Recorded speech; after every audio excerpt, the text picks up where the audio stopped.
আজ 11 মে মুর্শিদাবাদ দাঙ্গা ঘটনার পুরোপুরি 1 মাস হয়ে গেল। আজও মুর্শিদাবাদ চুপচাপ বিচারের আশায় কাঁদছে।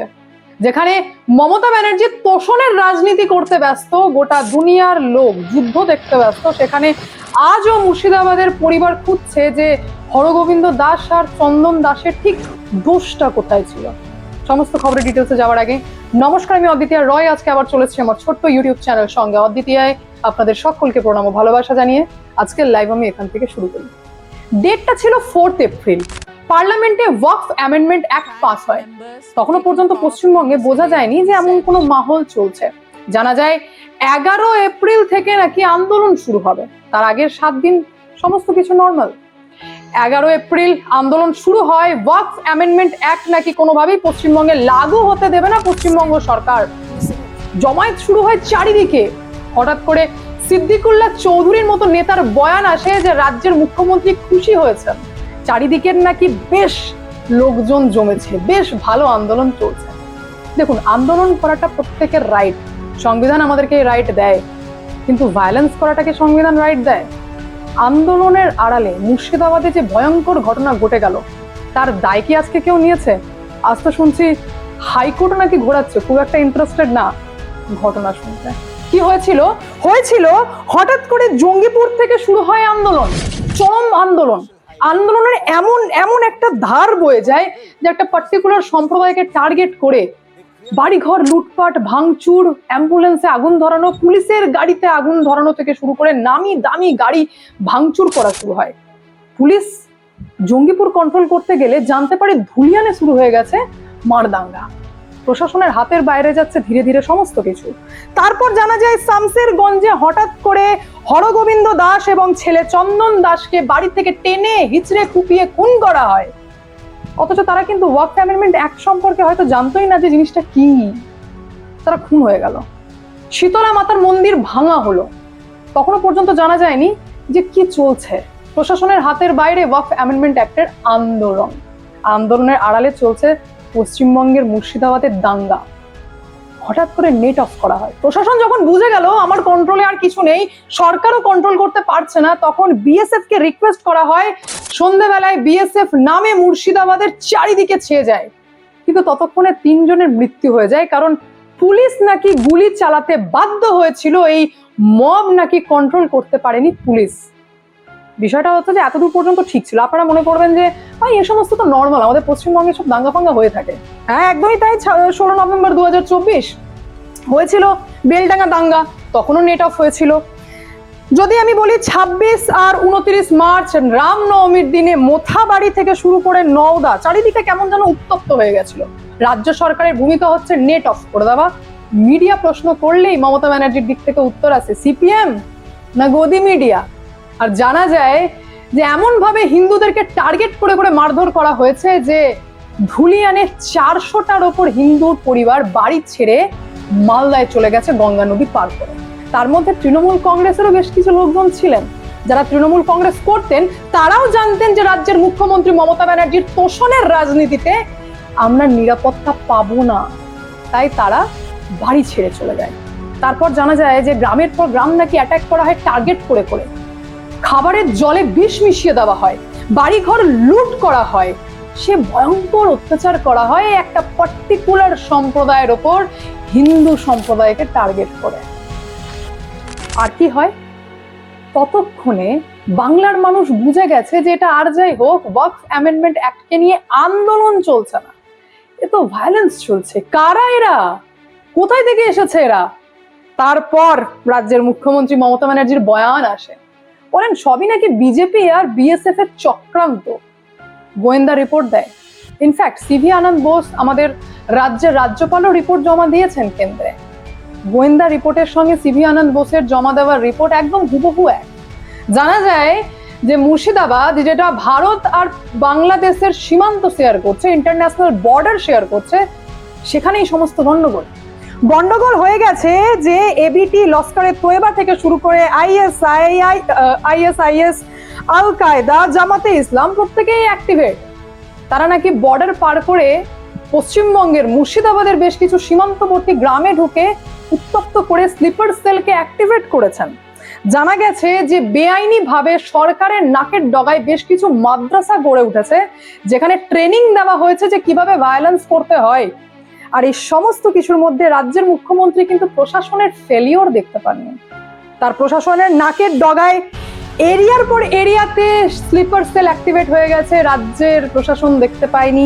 রাজ্যের প্রশাসন বুঝতে পারেনি যে ভাই চরমপন্থী অ্যাক্টিভেট হয়ে গেছে। যখন বুঝতে পেরেছে তখনও কিছু বলেননি রাজ্যের মুখ্যমন্ত্রী মমতা ব্যানার্জি, কারণ এই যে তোষণের রাজনীতি, 1% ভোটও হারাতে চান না, ভোটের রাজনীতি করতে হবে। তো কেন হারাবো ভাই, পুরোটাই তো পাই। এখন মুশকিলটা হচ্ছে যে মুর্শিদাবাদে কি সংখ্যালঘুদের থাকার রাইট নেই? মুর্শিদাবাদে কি সংখ্যালঘুর থাকার রাইট নেই? যেখানে মুর্শিদাবাদ দাঙ্গায় 8 জন চরমপন্থীদের মধ্যে একজনের নাম হচ্ছে মোহাম্মদ সাদ রাদি, যারা ধরা পড়েছেন। আর এই মোহাম্মদ সাদ রাদি তৃণমূল কংগ্রেসের আশীর্বাদে রাতারাতি ভারতীয় নাগরিক হয়ে উঠেছেন। তার সঙ্গী মিনারুল শেখ আর মোহাম্মদ আব্বাস আলী খাগড়াগড় বিস্ফোরণের সাথে জড়িত ছিল এমন তথ্যও পাওয়া গেছে। অর্থাৎ বেআইনি মাদ্রাসার আড়ালে শিশুদের মাথার মধ্যে বিষ ঢালা হতো, পড়াশোনা খুব একটা ঢালা হতো না। আর ঠিক সেই সমস্ত মাইনর বাচ্চারাই কেরোসিন তেল ঢেলে সরকারি বেসরকারি সম্পত্তিতে আগুন লাগিয়ে ওয়াকফ অ্যামেন্ডমেন্ট অ্যাক্টকে সামনে রেখে আন্দোলনের নামে ভায়োলেন্স করে গেছে। পুলিশ কি করেছে? পুলিশ দাঙ্গার জায়গায় এফআইআর এ অশান্তি লিখেছে, পুলিশ ভাঙচুরের জায়গায় এফআইআর এ সামান্য ক্ষতি লিখেছে, পুলিশ সরকারি বেসরকারি সম্পত্তি পুড়িয়ে দেওয়াকে বলেছে সামান্য ছেলে মানুষই করেছে। অথচ সেই পুলিশ কিন্তু দোকানে দোকানে শাটারের তলায় লুকিয়ে নিজেদের প্রাণ বাঁচিয়েছে। এই হচ্ছে পুলিশের ভূমিকা। রাজ্যের মুখ্যমন্ত্রী মমতা ব্যানার্জি, আপনার তোষণের রাজনীতিতে আমাদের খুব একটা সমস্যা নেই। আপনি রেড রোডে নামাজ পড়েন, তাতেও সমস্যা নেই। আপনি একবালপুরের 16 আনা মসজিদের সফরে যান, তাতেও সমস্যা নেই। কিন্তু 1 মাস কেটে যাওয়ার পর আপনি তো মুর্শিদাবাদে এসেছিলেন। মুর্শিদাবাদে এত ঘটনা জানার পর আপনি কি বললেন সবটাই আমার মুখে শুনবেন। ভিডিওটি দেখুন কি বললেন। আমার কাছে হিন্দু, মুসলমান, শিখ, খ্রিস্টান, জৈন, ঈসাই, পারসিক সবাই সমান। আমি চাই না কোনো সম্প্রদায়ের লোক বাংলায় কোনোভাবে আক্রান্ত হোক। চক্রান্ত করে এত ভয় কিসে? হিন্দু, মুসলিম, জৈন, খ্রিস্টান সবই নাকি মমতা ব্যানার্জির কাছে এক। তো বলি কি, মুর্শিদাবাদে তো একটা সম্প্রদায়ের উপর অ্যাটাক হয়েছে, সেটা হচ্ছে হিন্দু সম্প্রদায়। তাকে নিয়ে আপনি একটা কথা বললেন না। আপনি তো আপনার ভোটের রাজনীতিতে যে সম্প্রদায়কে নিয়ে রাজনীতি করেন তাদের তো মনের কষ্ট বুঝতে পারলেন। ওয়াকফ অ্যামেন্ডমেন্ট অ্যাক্টকে নিয়ে বললেন আপনি ওপেন মাইক ধরে যে এনারা কষ্ট পেয়েছেন, এনাদের দুঃখ বুঝতে হবে, এনাদের জমি কেড়ে নিচ্ছে।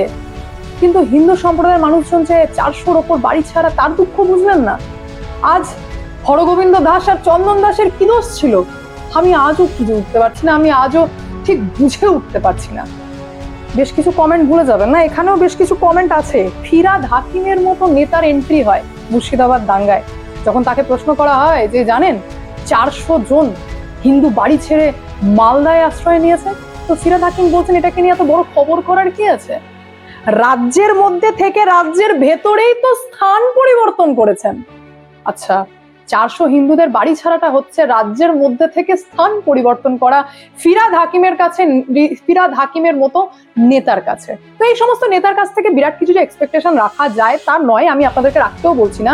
কিন্তু সর্বশেষে আমি এটাই বলবো যে মমতা ব্যানার্জি, আপনি 1 মাস পর মুর্শিদাবাদে এসে যখন ঠিক কারোর দোষটি খুঁজে পেলেন না, কোথাও না কোথাও মনে হলো ওই আশ্রম, ওই বিএসএফ এর দোষ, তো মেনে নিলাম। তো বলি কি, এখনো পর্যন্ত 800 কিলোমিটার জায়গা জমি অধিগ্রহণ করে দেননি কেন কেন্দ্র সরকারকে ফেন্সিং করার জন্য? প্রশ্ন করার ঠিকঠাক লোক নেই না। কিন্তু ওই যে আপনার চোখে ওই একটাই কথা আমি দেখতে পাই, সেটা হচ্ছে তোষণের রাজনীতির বাইরে আর কিচ্ছুটি না। আর মুর্শিদাবাদের লোকের জন্য একটাই জিনিস দেখতে পাই, সেটা রবীন্দ্রনাথের কথা মনে পড়ে কোথাও না কোথাও। সেই একটা লাইন ছিল না, বিচারের বাণী নীরবে নিভৃতে কাঁদে, বিচারের বাণী নীরবে নিভৃতে কাঁদে। আজ 1 মাস হয়ে গেল, হাইকোর্টও খুব একটা মামলা শুনতে ইন্টারেস্টেড না, কারণ হাইকোর্টও এলে গেছে। আর কত শুনবো? জানি তো রাজ্যের মুখ্যমন্ত্রী মমতা ব্যানার্জি তোষণেরই রাজনীতি করে, আর কত কান্না শুনবো? অর্থাৎ তোমাদের কান্না শোনার জন্য যদি তোমাদের ভোট দেওয়া সরকারি না থাকে, তাহলে আমি হাইকোর্ট হয়ে আর কি বা বলবো? যেখানে একসময় মুর্শিদাবাদ শশাঙ্কের গৌরবময় ইতিহাসের জন্য পরিচিত ছিল, আজ সেই মুর্শিদাবাদ আতঙ্কবাদী আর জেহাদিদের গড় হয়ে উঠেছে। আমি একটাই কথা আপনাদেরকে বলবো যে সইবে না আর বাংলা, বাংলা আর সইবে না। এবার বাংলার মানুষকে ডিসাইড করতে হবে যে তারা বাংলার গৌরবময় ইতিহাসকে নেবে নাকি আতঙ্কবাদী আর জিহাদিদের গড়কে নেবে, সেটা বাংলার মানুষকে ডিসাইড করতে হবে। এখানে এন্ড করি, দেখা হচ্ছে নেক্সট ভিডিওতে। ভালো থাকবেন, সুস্থ থাকবেন, সঙ্গে অদ্বিতীয় চ্যানেলকে অবশ্যই সাবস্ক্রাইব করবেন, কারণ যা হবে স্পষ্ট হবে।